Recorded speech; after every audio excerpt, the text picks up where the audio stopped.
Those of us who engage in nonviolent direct action are not the creators of tension in society. We simply bring to surface the hidden tension that is already alive. Dr. Martin Luther King, Jr. America would rather be complacent with its societal ills than engage in that uncomfortable tension created by those who choose to fight for black humanity. When 12-year-old Tamir Rice was shot and killed by law enforcement, his mother was transformed to a Cleveland community leader, where she began to fight for the right for every kid to be both black and child at the same time. And then Black America rallied behind her and took to the streets. But what white America told these people who was marching as if Tamir was their son was not to be violent. But they never once told the officers who shot and killed Tamir not to be violent.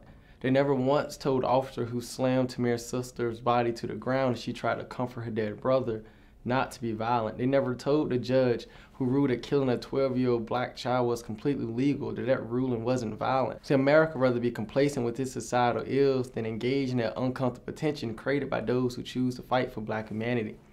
Christina Sharp once asked, what happens when instead of being shocked and outraged every time a black person is killed in the United States, but instead we recognize black death as a predictive part of our democracy? See, we must rationalize and criminalize anyone who speaks out against death towards black bodies because black death isn't a negative part of our society.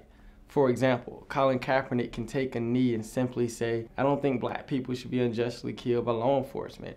And given that black death is so intricately tied to the core of what it means to be an American, white Americans misconstrued Kaepernick's protest of police brutality as a very assault on America.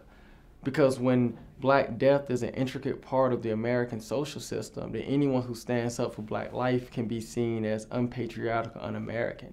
See, we'd rather be complacent with our societal ills than engage in that uncomfortable tension created by those who choose to fight for black humanity.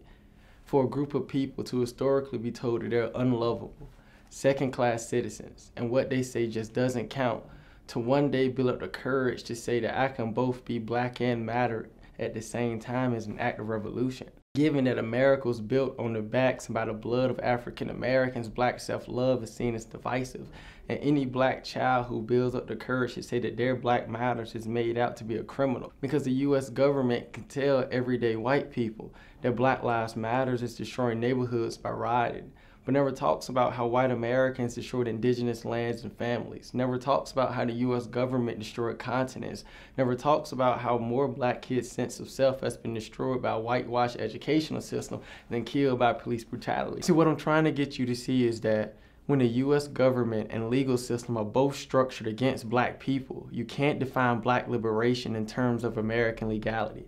Because when your oppressor controls what you say and how you can say it, it no longer matters how you feel. And whenever they tell you that you're the racist one because you keep bringing up race, just repeat the words of Dr. King, that injustice must be exposed with all the tension that exposure creates, and know that you are the solution and you hold the keys to every problem that they want you to be blind to.